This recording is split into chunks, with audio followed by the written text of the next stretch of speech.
ಇವತ್ತಿಂದ IPL season start ಆಯಿತು. ಗೊತ್ತಿಲ್ಲ ನನಗೆ ಮಾತ್ರ ಈ ರೀತಿ ಬರ್ತಾ ಇದೆಯಲ್ಲ, ಎಲ್ಲರಿಗೂ ಇದೇ ರೀತಿ ಬರ್ತಿದ್ಯಾ ಅಂತ. ನಾನು ಇನ್ಸ್ಟಾಗ್ರಾಮ್ ಸ್ಕ್ರೋಲ್ ಮಾಡ್ತಾ ಇದ್ರೆ ಬರೀ IPL ಮ್ಯಾಚ್ ಪ್ರಿಡಿಕ್ಷನ್ ರೀಲ್ಸ್ಗಳು ಪೋಸ್ಟ್ಗಳೇ ಬರ್ತಾ ಇದೆ.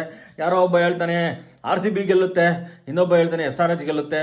ನಾನು ಯಾವ್ಯಾವ ಮ್ಯಾಚ್ ಯಾರ್ಯಾರು ಗೆಲ್ತಾರೆ ಅಂತ 100% ಪ್ರಿಡಿಕ್ಷನ್ ಕೊಡ್ತೀನಿ. ಟೆಲಿಗ್ರಾಮ್ ಗ್ರೂಪ್ಗೆ ಜಾಯ್ನ್ ಆಗಿ ಪ್ರಿಡಿಕ್ಷನ್ ಯಾವುದು ಸುಳ್ಳಾಗಲ್ಲ, ಅದು ಇದು ಆಳುಮೂಳು ಅಂತ. ಸೀರಿಯಸ್ಲಿ ಒಂದೊಂದು ಮ್ಯಾಚಲ್ಲಿ ಕೊನೆ ಬಾಲ್ ಆಗ್ತಿರೋ ಬೌಲರ್ಗೂ ಗೊತ್ತಿರಲ್ಲ ಅವ್ನ ಟೀಮ್ ಗೆಲ್ಲುತ್ತೆ ಅಂತ, ಈವನ್ ಬ್ಯಾಟ್ಸ್ಮನ್ಗೂ ಗೊತ್ತಿರಲ್ಲ ಅವ್ನ ಟೀಮ್ ಗೆಲ್ಲುತ್ತೆ ಅಂತ. ಈ ನನ್ನ ಮಕ್ಳಿಗೆ ಯಾವ ಕಡೆಯಿಂದ ಮ್ಯಾಚ್ ಸ್ಟಾರ್ಟ್ ಆಗೋ ಮುಂಚೆನೆ ಗೊತ್ತಾಗುತ್ತೆ ಗುರು. ದಯವಿಟ್ಟು ಇದೆಲ್ಲ ನಂಬಕ್ ಹೋಗ್ಬೇಡಿ. ಅವ್ರನ್ನ ನಂಬಿ ನೀವು ಬೆಟ್ಟಿಂಗ್ನ ಹಾಕಿ ದುಡ್ಡನ್ನ ಹಾಳು ಮಾಡ್ಕೋಬೇಡಿ.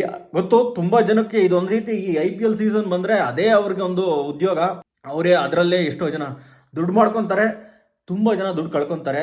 ನೀವು ದುಡ್ಡು ಗೆದ್ರೆ ಯಾರನ್ನೋ ಮನೆ ಹಾಳು ಮಾಡಿ ಗೆದ್ದಿರ್ತೀರ, ಅಥವಾ ನಿಮ್ಮ ಹತ್ರ ದುಡ್ಡು ಹೋದ್ರೆ ನಿಮ್ಮ ಮನೆಯೇ ಹಾಳು ಮಾಡ್ಕೊಂಡಿರ್ತೀರ. ಸೊ ದಯವಿಟ್ಟು ನಾನು ಹೇಳೋದು, ಬೇರೆ ವೇಸ್ ಇದೆ, ಅದ್ರ ಮೇಲೂ ನಾವು ಹಾಡಿ ಮನೆ ಹಾಳು ಮಾಡ್ಕೋತೀವಿ ಅಂದರೆ ನಾನೇನು ಮಾಡೋಕ್ಕಾಗಲ್ಲ, ಅದು ನಿಮ್ಮಿಷ್ಟ.